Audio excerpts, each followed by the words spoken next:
Hello friends, welcome to शिक्षक prep. तो friends, BPSC TRE 3.0 से रिलेटेड एक बहुत अच्छी गुड न्यूज़ आई है आप सभी के लिए। एक नया ऑफिशियल नोटिस जारी हुआ है। अभी मैं आपको दिखाऊंगी उसको डिटेल में। बेसिकली यहाँ पर 2 न्यू अपडेट जारी हुई हैं और साथ ही साथ एग्जाम से पहले कुछ चेंजेस आपको देखने को मिले हैं। और कुछ अभ्यर्थी ऐसे हैं फ्रेंड्स जो कि यहाँ से बाहर हो जाएंगे। जी हाँ, जो कि एग्ज़ाम ही नहीं दे पाएंगे। और एग्जामिनेशन सेंटर से रिलेटेड भी एक अपडेट जारी हुआ है। तो चलिए सारी चीज़ों को हम डिटेल में जान लेते हैं वन बाय वन। सबसे पहला अपडेट जो जारी हुआ है फ्रेंड्स, वो ये है स्क्रीन पे। आवश्यक सूचना देखिए, इसमें क्या अपडेट आया है। विज्ञापन संख्या 22/2024 अध्यापक नियुक्ति प्रतियोगिता पुनर्परीक्षा टीआरई 3 के कतिपय अभ्यर्थियों का उनके द्वारा ऑनलाइन आवेदन में अपलोड किए गए फोटो और हस्ताक्षर का इमेज अस्पष्ट या फिर अपठनीय एवं रिक्त है। तो देखिए यहाँ पर क्या कह रहा है कि आपके द्वारा ऑनलाइन आवेदन जब किया गया था उस टाइम पर अपलोड करते हुए आपका फोटोग्राफ या सिग्नेचर या तो स्पष्ट नहीं है, या फिर वो पढ़ने योग्य नहीं है, या फिर उस स्थान पर कुछ भी नहीं आया, वो रिक्त है। तो वैसे अभ्यर्थियों को सूचित किया जाता है कि वे निम्नलिखित कागजात या साक्ष्य परीक्षा की निर्धारित तिथि तक, यानी कि 19 से 22 जुलाई तक परीक्षा के लिए संबंधित परीक्षा केंद्र के केंद्राधीक्षक को समर्पित करना सुनिश्चित करेंगे। ठीक है, अब वो डॉक्यूमेंट आपके कौन कौन से हैं, यानी कि कौन कौन से कागजात आपको देने हैं, वो यहाँ पर लिखा है। देखिए, सबसे पहला है, अभ्यर्थी आयोग की वेबसाइट पर उपलब्ध घोषणा पत्र को पूर्ण रूप से भरकर उनके निर्दिष्ट स्थान पर किसी राजपत्रित पदाधिकारी से अभिप्रमाणित रंगीन फोटो चिपकाएंगे। अब देखिए, सबसे पहले ये जो घोषणा पत्र की बात कर रहा है ना, ऑफिशियल वेबसाइट पर ये उपलब्ध है। जी हाँ, और ऑफिशियल वेबसाइट से अभी मैंने डाउनलोड करके रखा है। मैं आपको दिखाऊंगी वो घोषणा पत्र कैसा है और किस तरीके से आपने उसको भरना है। अभी हम डिटेल में जानेंगे। तो उसमें आपने क्या करना है, किसी राजपत्रित पदाधिकारी से अभिप्रमाणित रंगीन फोटोग्राफ आपको चिपकाना है उस घोषणा पत्र में, और निर्दिष्ट स्थान पर अपना हस्ताक्षर हिंदी और इंग्लिश में करेंगे और अपना सिग्नेचर करना है हिंदी और इंग्लिश में। राजपत्रित पदाधिकारी से अभिप्रमाणित 2 रंगीन फोटो में से एक फोटो अभ्यर्थी अपने ई प्रवेश पत्र में निर्दिष्ट स्थान के बगल में चिपकाएंगे। एक फोटोग्राफ आपको क्या करना है, आपका जो एडमिट कार्ड आया है ना, उस पर चिपकाना है। और दूसरा फोटो क्या करना है, आपने ई प्रवेश पत्र के कार्यालय प्रति में संबंधित परीक्षा केंद्र पर केंद्राधीक्षक के समक्ष चिपकाएंगे। जब आप एग्जाम देने जाएंगे तब आप ये काम करेंगे। दूसरा फोटोग्राफ वहाँ पर जो एग्जामिनेशन सेंटर है वहाँ पर जो भी केंद्राधीक्षक होंगे उनके सामने चिपकाएंगे। ठीक है, नेक्स्ट स्टेप है, अभ्यर्थी पहचान के लिए ऑनलाइन आवेदन में दर्ज किए गए पहचान पत्र के रूप में आधार कार्ड लाना सुनिश्चित करेंगे। ये तो आप जानते ही हैं, आपने आधार कार्ड ले जाना होगा। और केंद्राधीक्षक द्वारा अभ्यर्थी से प्राप्त उपर्युक्त सभी कागजातों एवं फोटो का मिलान या सत्यापन करने के पश्चात ही उन्हें अपने परीक्षा कक्ष पर परीक्षा में सम्मिलित होने की अनुमति दी जाएगी। यानी कि पहले वो देखेंगे आपने सही लगाया है फोटोग्राफ या नहीं लगाया है, आपका सिग्नेचर मैच हो रहा है या नहीं हो रहा है, ये सब वहाँ पर जांचेंगे। उसके बाद आपको एग्जाम में एंट्री दी जाएगी। उम्मीदवारों को डाक से प्रवेश पत्र नहीं भेजे जाएंगे, ध्यान रखना है, ये सभी के लिए है। ठीक है, ऐसे कैंडिडेट के लिए भी है जिनका फोटोग्राफ या फिर सिग्नेचर क्लियर नहीं है, और ये उन कैंडिडेट के लिए भी है जिनका बिल्कुल एडमिट कार्ड सही है, कोई भी मिस्टेक नहीं हुई है। उनके लिए भी है कि आपका जो एडमिट कार्ड है वो डाक यानी कि बाय पोस्ट नहीं भेजा जाएगा, आपको ऑफिशियल वेबसाइट पर जाकर ही क्या करना है, डाउनलोड करना है।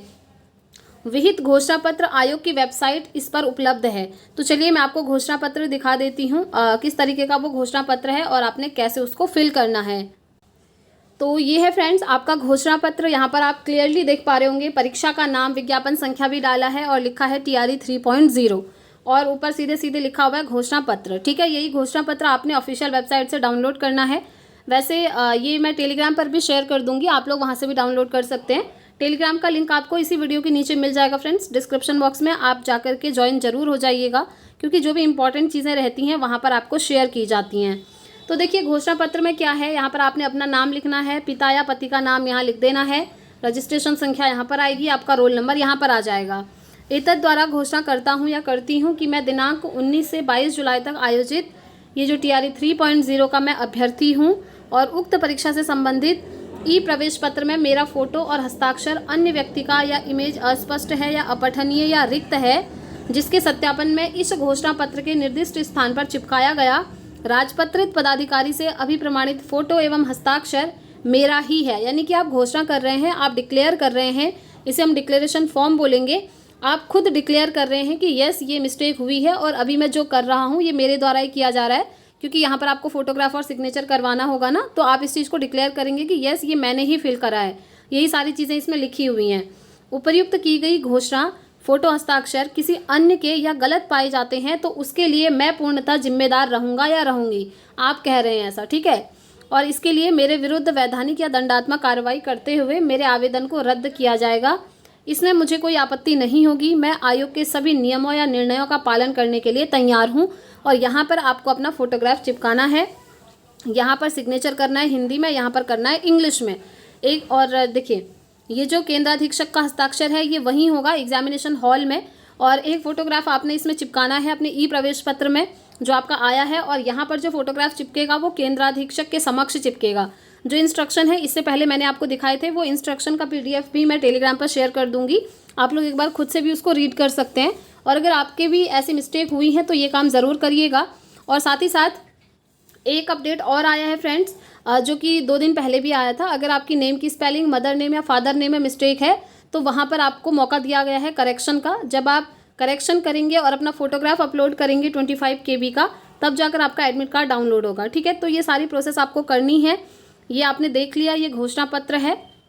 तो अगर आपका फोटोग्राफ या फिर सिग्नेचर क्लियर नहीं है तो ये घोषणा पत्र ज़रूर फिल कर लीजिएगा ताकि आपको एग्ज़ाम देने में कोई भी प्रॉब्लम ना हो, ठीक है। ये अपडेट है आप सभी के लिए जो कि ऑफिशियल है फ्रेंड्स। अब ये देखिए फ्रेंड्स, ये आपके लिए दूसरी नई अपडेट आई है। ये भी ऑफिशियल वेबसाइट पर ही आई हुई है। इसमें क्या कहा है आप देख सकते हैं। TRE 3.0 के लिए शिक्षा विभाग के अंतर्गत वैसे अभ्यर्थी जिन्होंने केवल विशेष विद्यालय अध्यापक कक्षा 9-10 के अंतर्गत सामाजिक विज्ञान विषय के लिए आवेदन किया है, वैसे अभ्यर्थियों को सूचित किया जाता है कि वे दिनांक 9 से 16 तक का अवधि में अपने प्राप्त यूज़र नेम और पासवर्ड से लॉगिन करने के उपरांत सामाजिक विज्ञान विषय के अंतर्गत विषय समूह का चयन करेंगे, ठीक है। आपने इस सब्जेक्ट का क्या करना है, चयन करना है। और ये किन के लिए है, ये है सिर्फ उनके लिए है जिन्होंने विशेष विद्यालय अध्यापक कक्षा 9 और 10 के लिए सामाजिक विषय के लिए आवेदन किया हुआ है।